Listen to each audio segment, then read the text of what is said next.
ஒருவரும் படிங்க. அதில் சொல்லப்படக்கூடிய போதனைகளுக்கு உங்களுடைய வாழ்க்கையை என்ன செய்யுங்க, மாற்றிக்கொள்ளுங்க. இன்ஷா அல்லாஹ் நாம் எல்லோரும் மாற்றிக்கொள்வோம். அல்லாஹ் நிச்சயமாக மாற்றி அமைப்பார். அதே போல இந்த மாதத்துக்குரிய தனிப்பட்ட சிறப்புகளில் ஒன்றாக வந்துட்டாங்களா? ஓகே. இரவு வணக்கம் ரசூலுல்லாஹ், அதே மாதிரி பகல்ல நோன்பு, இரவுல வணக்கம், 3 சிறப்புகள் சொல்லப்பட்ட ஒரு ஹதீஸ் சின்ன வித்தியாசத்தோடு வந்திருக்கிறது. யார் ரமலானுடைய மாதத்திலே உள்ள நோன்பை அல்லாஹுவை ஈமான் கொண்டவராகவும் அல்லாஹ்விடத்தில் கிடைக்கும் நன்மையை எதிர்பார்த்தவராகவும் நோன்பு நோக்குகிறாரோ முன் சென்ற பாவம் மன்னிக்கப்படும்.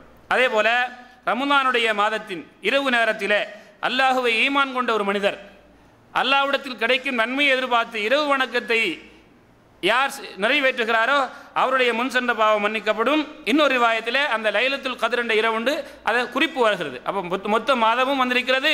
லைலத்துல் கத்ருடைய இரவிலே யார் ஈமானுடனும் நன்மை எதிர்பார்த்தும் நின்று வணங்குகிறாரோ முன் சென்ற பாவம் மன்னிக்கப்படும். இன்ஷா அல்லாஹ் இன்றைய நிகழ்ச்சியின் முக்கிய ஒரு விருந்தினராக டாக்டர் அஷ்ரப் அவர்கள் நஜ்ரான் பல்கலைக்கழகத்தின் பேராசிரியராக இருக்கிறாங்க. அவங்க அதீத் கலை வல்லுனர். அவர்களும் இன்ஷா அல்லாஹ் வந்து உரையாற்ற இருக்கிறாங்க. அவர்களுக்கு நாம் கொடுத்திருக்கக்கூடிய தலையங்கம் இரவு வணக்கம் பற்றிய ஒரு ஆய்வு. சமுதாயத்தில் ஒரு பெரிய பிளவு ஏற்பட்டிருக்கிறது, 22 11 என்ற ஒரு பிளவு ஏற்பட்டிருக்கிறது. அதை சொல்லி இங்கே பிளவு ஏற்படுற நோக்கம் அல்ல, ஒரு தெளிவை தருவது. ஆகவே இந்த தெளிவை நாம் வைத்து அந்த இரவு வணக்கத்தை எப்படி செய்ய வேண்டும்ங்கிற சிறப்பையும் நாம் அடைந்து கொள்வோம். அதுக்குரிய இன்னும் தெளிவை அவர்கள் நமக்கு தருவார்கள். அதே போல இந்த நோன்பு மாதத்தில் நாம் செய்யக்கூடிய இன்னும் சிறப்பான அமல்களிலே ஒன்றுதான் தர்மங்கள் செய்வது. தர்மங்களை ரசூலுல்லாஹ் அவங்க என்ன மிக கொடை செய்யக்கூடியவர்களாக இருப்பாங்க. மற்ற காலங்களில் இதில் இன்னும் அதிகமாக இருப்பாங்க. ஒரு முறை சஹீஹ் முஸ்லிமிலே வரக்கூடிய ஹதீஸ், ரசூலுல்லாஹி ஸல்லல்லாஹு அலைஹி வஸல்லம் கேட்குறாங்க, உங்களில் யார் இன்றைக்கு நோன்பாளியாக காலையில் நீங்கள் விடிஞ்சிருக்கிறீங்க, உங்களுக்கு இன்றைக்கு நோன்பாளி யாருங்கிறாங்க. ஒரு சஹாபி நானுங்கிறாங்க. உங்களில் யார் இன்றைக்கி ஜனாசாவை பின்தொடர்ந்து போனது, நானுங்கிறாங்க. பிறகு கேட்டாங்க, யார் தர்மம் கொடுத்தது, நானுங்கிறாங்க, ஒரே சஹாபி. பிறகு உங்களில் யார் ஒரு நோயாளியை நோய் விசாரித்தது, நானுங்கிறாங்க, ஒரே சஹாபி. இந்த 4 அமலுக்கும் நான் நான் நான் நான் என்று விடை சொல்லிக் கொண்டிருக்கிறார்கள். ரசூலுல்லாஹி ஸல்லல்லாஹு அலைஹி வஸல்லம் சொன்னார்கள், ஒரு மனிதனிலே இந்த 4 அமல்களும் ஒன்று சேர்ந்தால் அவர் சொர்க்கம் நுழைவார், சொர்க்கம் நுழையாமல் இல்லை அப்படின்னு அழுத்தமாக சொல்லாங்க. அப்போ நண்பாக இருக்கும்போது தர்மம் செய்வது, நோய் விசாரிப்பது, ஜனாசாக்களை பின்தொடர்வது, இவைகள் ஒன்று சேரும்போது அப்போ ஒரு சகோதரனை கேட்டார். ஒரு நாள் ஃபோனில் கேட்குறாரு, இன்றைக்கு இந்த நாளும் செஞ்சிட்டேன் அப்படின்றார். இன்றைக்கு இந்த நாளும் செய்து விட்டேன் என்று சொன்னார். இந்த ஹதீஸ் அமல்படுத்தி. ஆகவே எப்பயும் செய்யணும். இந்த நோன்போடு என்ன செய்கிறது, அது பொதுவாக எல்லா காலத்திலும் செய்ய வேண்டிய விஷயங்கள். நோன்போடு இவைகள் சேரும்போது என்ன செய்கிறது, அதற்கு ஒரு வித்தியாசமான நன்மைகள் கிடைக்கிறது. ரசூலுல்லாஹி ஸல்லல்லாஹு அலைஹி வஸல்லம் இந்த சிறப்பை சொன்னாங்க. அதே போல ரசூலுல்லாஹி ஸல்லல்லாஹு அலைஹி வஸல்லம் சொன்னாங்க, நோன்பு ஒரு கேடயம், நரகத்திலிருந்து பாதுகாக்கிறதுக்கான கேடயம், பாவத்திலிருந்து பாதுகாக்கிறதுக்கான கேடயம். அதோட இந்த தர்மமும் சேர்ந்து விட்டால் அது என்ன செய்து விடுகிறது, பாவத்தை தணித்து விடுகிறது. எப்படி தண்ணீர் நெருப்பை அணைத்து விடுகிறதோ, ஆகவே தர்மங்கள் நாம் என்ன செய்யணும், இந்த மாதத்தில் அதிகம் செய்ய வேண்டும். அதிலும் குறிப்பாக இந்த மாதத்தின் கடைசியிலே நமக்கு என்ன செய்ய வேண்டும், நமக்கு ஜகாத் அல் ஃபித்ர் என்று சொல்லக்கூடிய அந்த ஃபித்ர், ஜகாத்துல் ஃபித்ர் கொடுப்பது கடமையாக்கப்பட்டிருக்கிறது. இதுக்கு சொல்லப்பட்ட சிறப்புகளில் ஒன்று என்ன, நம்முடைய நோன்பில் ஏற்பட்ட தவறுகளுக்கு இது என்ன செய்துவிடுகிறது, ஈடிணையாக ஆகிவிடுகிறது. ஏழைகளுக்கு உணவாகவும் நோன்புக்கு ஏற்பட்ட சில பாவங்கள் தவறுகளை இது என்ன பரிகாரமாக மாறிவிடுகிறது என்று ரசூலுல்லாஹி ஸல்லல்லாஹு அலைஹி சொன்னாங்க. அபூ தர்தா ரலியல்லாஹு தஆலா நாங்கள் சொல்லாங்க, நீங்கள் என்ன செய்யுங்க, அந்த கபருடைய வெளிச்சம் கிடைப்பதற்கு இரவு தொழுகை தொழுங்கள். அந்த கடுமையான சூட்டில் இருந்து வெக்கையிலிருந்து நீங்கள் வெக்கையிலிருந்து உங்களை பாதுகாத்துக் கொள்வதற்கு சூடான காலத்திலும் நோன்பு நோருங்கள். நீங்கள் அந்த கஷ்டமான காலத்தில் இருந்து பாதுகாப்பு பெறுவதற்காக தர்மம் கொடுங்கள். ஆக இந்த அமல்கள் செய்வதற்கு இந்த மாதம் நல்ல வாய்ப்பு இருக்கிறது சொல்லப்பட்ட இந்த சிறப்புகளுக்கு. அதே போல இமாமுனா ஷாஃபி ரஹ்மஹுல்லாஹ் அவர்கள் சொன்ன ஒரு செய்தி என்னவென்றால், நான் இந்த மாதத்திலே, இந்த சிறப்புக்குரிய மாதத்தில் ஒரு மனிதனுக்கு தர்மம் கொடுப்பதை மிக ஆசைப்படுகிறேன். எதை வைத்து, ரசூலுல்லாஹ் அவங்களை பின்பற்ற வைத்து. ஏனென்றால் அப்படி நாம் கொடுக்கும்போது அவர்கள் மற்ற வேலைகளில் அதிகமாக பிராக்காக இருப்பதை விட்டு அமல்ல போயிடுவாங்க. ஒரு மனிதனுக்கு அவன் தன்னுடைய வயிற்று பசிக்காக, குடும்ப தேவைகளுக்காக போய் இந்த அமல்கள் குறைப்பதை விட நான் அந்த மனிதனுடைய தேவையை நிறைவேற்றுவதால் அவர் இந்த நோன்பு மாதத்தின் சிறப்புகளை பெறுவார். ஆகவே அது எனக்கு மிக விருப்பமாக இருக்கின்றது என்று இமாம் ஷாஃபி ரஹிமஹுல்லா அவர்கள் கூறியிருக்கிறார்கள். அதே போல அன்புள்ள சகோதரர்களே, ரசூலுல்லாஹி ஸல்லல்லாஹு அலைஹி வஸல்லம் அவர்கள் இந்த மாதத்தின் சிறப்புகள் பற்றி சொன்ன இன்னும் ஒரு செய்தி என்னவென்றால், காப் இப்னு உஜ்ரா ரலியல்லாஹு தஆலா அவர்கள் அறிவிக்கிறாங்க, ரசூலுல்லாஹி ஸல்லல்லாஹு அலைஹி வஸல்லம் அவர்கள் சொன்னதாக அவங்களுடைய செய்தியாக சொல்லாங்க. ரசூலுல்லாஹி ஸல்லல்லாஹு அலைஹி வஸல்லம் எங்களுக்கு சொன்னாங்க, ஒரு மிம்பரை கொண்டு வாங்கன்னு சொன்னாங்க. நாங்கள் மிம்பரை கொண்டு வந்தோம். ரசூலுல்லாஹி ஸல்லல்லாஹு அலைஹி வஸல்லம் அவர்கள் அந்த மிம்பரில் ஏறினாங்க. ஏறும்போது ஆமீன் என்று சொன்னார்கள். மீண்டும் ஒரு முறை ஆமீன் என்றார்கள். மீண்டும் ஒரு முறை ஆமீன் என்றார்கள். வழமையில் இப்படி சொல்வதில்லை.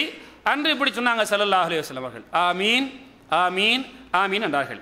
நாங்கள் ரசூலுல்லாஹி ஸல்லல்லாஹு அலைஹி வஸல்லம் அவர்களிடத்திலே கேட்டோம், யா ரசூலல்லாஹ், இதற்கு முன்னால் இப்படி ஒன்றே கேட்கவில்லையே, இன்று கேட்டோமே, இதுக்குரிய விளக்கம் என்ன என்று கேட்டபோது ரசூலுல்லாஹி ஸல்லல்லாஹு அலைஹி வஸல்லம் அவர்கள் சொன்னார்கள், ஜிப்ரீல் அலைஹிஸ்ஸலாம் எனக்கு 3 பிரார்த்தனைகள் செய்தார்கள், அதற்குத்தான் என்று நான் 3 முறை ஆமீன் சொன்னேன் என்று சொல்லிவிட்டு, ஒன்று, ஒரு மனிதன் ரமலான் மாதத்தை அடைந்தும் அந்த ரமலான் மாதத்திலே தன்னுடைய இறைவனிடத்தில் பிழை பொறுப்பு கேட்டு பிழை பொறுப்பு யார் பெற்றுக்கொள்ளவில்லையோ அவன் அல்லாஹுடைய அருளை விட்டும் தூரமற்றவன் என்று அவர்கள் சொன்னார்கள்.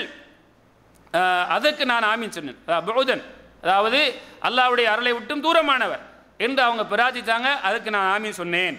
2வது முறை வரும்போது யாரிடத்தில் என்னுடைய பெயர் சொல்லப்பட்டும் யார் அதற்கு விடை சொல்லவில்லையோ, சலவாத்து சொல்லவில்லையோ, அவரும் அல்லாஹ்வுடைய அருளை விட்டும் தூரமாகட்டும் என்று பிரார்த்தனை செய்தார்கள். அதற்கு நான் ஆமீன் சொன்னேன்.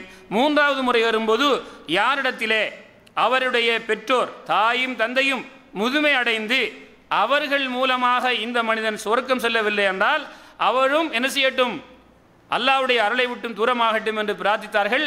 அப்போது நான் ஆமீன் சொன்னேன். 3 ஆமீன்களுக்கு காரணத்தை ரசூலுல்லாஹி ஸல்லல்லாஹு அலைஹி வஸல்லம் சொன்னார்கள். அதில் ஒன்று, ரமலான் மாதம் வந்தும் யார் அல்லாஹ்விடத்திலே தன்னுடைய பாவங்களுக்காக பிழை பொறுப்பு பெறவில்லையோ அவருக்கு அல்லாஹ்வுடைய அருள் தூரமாகட்டும் என்று சொன்னார்கள். சுப்ஹானல்லாஹ். பாவத்தை விடணும் என்று மட்டுமல்ல, இந்த மாதத்திலே நாம் என்ன செய்ய வேண்டும், அல்லாஹ்விடத்தில் மற்ற மாதங்களை விட அதிகமாக என்ன செய்ய வேண்டும், நாம் பிழை பொறுப்பு தேட வேண்டும். அல்லாஹ்விடத்திலே அதிகமாக நாம் பிழை பொறுப்பு தேட வேண்டும். அன்புள்ள சகோதரர்களே, பிழை பொறுப்பு என்பது ஒரு மனிதனுடைய அவசியமாக ஒவ்வொரு முறையும் செய்யக்கூடியது. இன்ஷா அல்லாஹ் இப்போ எங்களுடைய அடுத்து பேசக்கூடிய அந்த மார்க் அறிஞர் அவர்கள் தௌபாங்கிற தலையங்கத்தில் தெளிவாக பேசுவாங்க. எப்படி செய்யணும்ங்கிற செய்தி அவங்க சொல்லுவாங்க. அதன்படி நாம் ஒவ்வொருவரும் தௌபாவை அமைத்து கொள்ள வேண்டும். அப்போ இந்த ரமலான் மாதம் தௌபாவுக்கென்று அதிகம் முக்கியத்துவம் கொடுக்கப்படக்கூடிய ஒரு மாதம். இன்று நம்மில் பலரை பார்க்கிறோம், ரமலானில் அழுது புரண்டு கண்களால் கண்ணீர் வடித்து மக்காவுக்கு பக்கத்தில் இருக்கிற காரணத்தினால 27, 29 என்று அங்கே போய் அந்த துவாவில் எல்லாம் கலந்துக்கிட்டு, அதனால் அந்த துவாவில் கலந்துக்கிட்டால் பாவம் மன்னிக்கப்படும் சொல்ல வரல, அப்படி தான் நினைக்கிறாங்க பலர். பிறகு அதோட என்ன செஞ்சிடறாங்க, அவங்க பழைய படிக்கு மாறிடுறாங்க. அப்படி இருக்கக்கூடாது. தௌபாவுடைய உண்மை ரூபத்தை இன்ஷா அல்லாஹ் சொல்லுவாங்க, அதுக்கு பதம்பு நடப்போம். இப்போ உண்மையான வடிவத்திலே செய்த பாவங்களுக்கு அல்லாஹ்விடத்திலே நம்முடைய பிரச்சனைகளை ஒப்படைப்போம். அப்படி ஒப்படைச்சோம்னு சொன்னால் இன்ஷா அல்லாஹ் எங்களை ரமலானுடைய முடிவிலே ஒரு தூய்மையான மனிதர்களாக அல்லாஹ் ஆக்கி விடுவான்.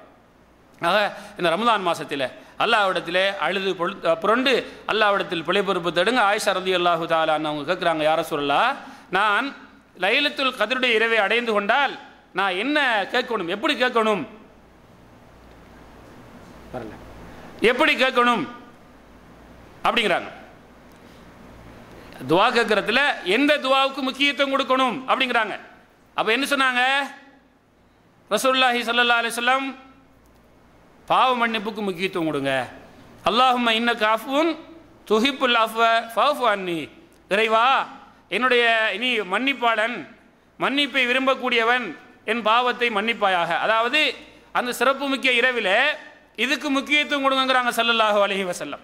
அப்போ நாம் ஒவ்வொருவரும் நாம் செய்த பாவத்துக்காக அல்லாஹ்விடத்தில் என்ன செய்யணும், நாம் அதிகமாக பிரார்த்தனை செய்ய வேண்டும், பிழை பொறுப்பு தேட வேண்டும். ரசூலுல்லாஹி ஸல்லல்லாஹு அலைஹி வஸல்லம் அவர்கள் கூறுகிறார்கள், 3 பேருடைய பிரார்த்தனை அவர்கள் தட்டப்பட மாட்டாது. 3 பிரார்த்தனை தட்டப்படாது.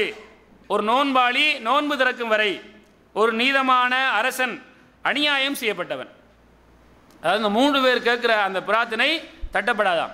அல்லாஹ் உடனே ஏற்றுக்கொள்கிறானா? யார் அது? யாரு?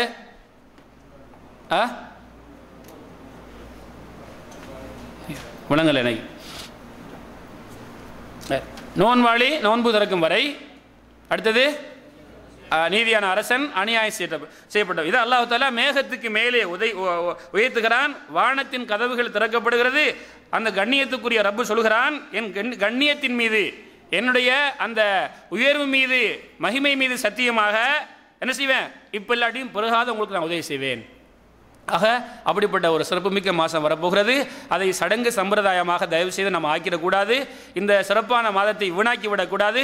உண்மை தோற்றத்தை விளங்கி உண்மையான அந்த வடிவத்திலே அந்த மாதத்தை நாம் அடைவோம். அல்லாஹ்வுக்கு சுப்ஹானஹு வ தஆலா எனக்கும் உங்களுக்கும் இந்த மாதத்தை, இந்த சிறப்புமிக்க இந்த நாட்களை பகலில் நோன்பும் இரவிலும் பகலிலும் சேர்ந்து அந்த குர்ஆன் ஓதுதல், நின்று வணங்குதல், பிரார்த்தனை செய்தல், உம்ரா செய்தல், தர்மம் செய்தல், நோயாளிகளை நோய் விசாரித்தல், ஜனாசாக்கள் பின்பற்றுதல் என்ற பல விதமான வணக்கங்களை செய்து அல்லாஹ்வுடைய அருளையும் பிழை பொறுப்பையும் நரக விடுதலையும் சுவர்க்கத்தையும் பெற்ற நல்ல மக்களாக அல்லாஹ் என்னையும் உங்களையும் ஆக்கி அருள்வானாக. ஆஹிரு தஅவானா அல்ஹம்துலில்லாஹி ரப்பில் ஆலமீன். அஸ்ஸலாமு அலைக்கும் வரஹ்மத்துல்லாஹி வபரகாத்துஹு.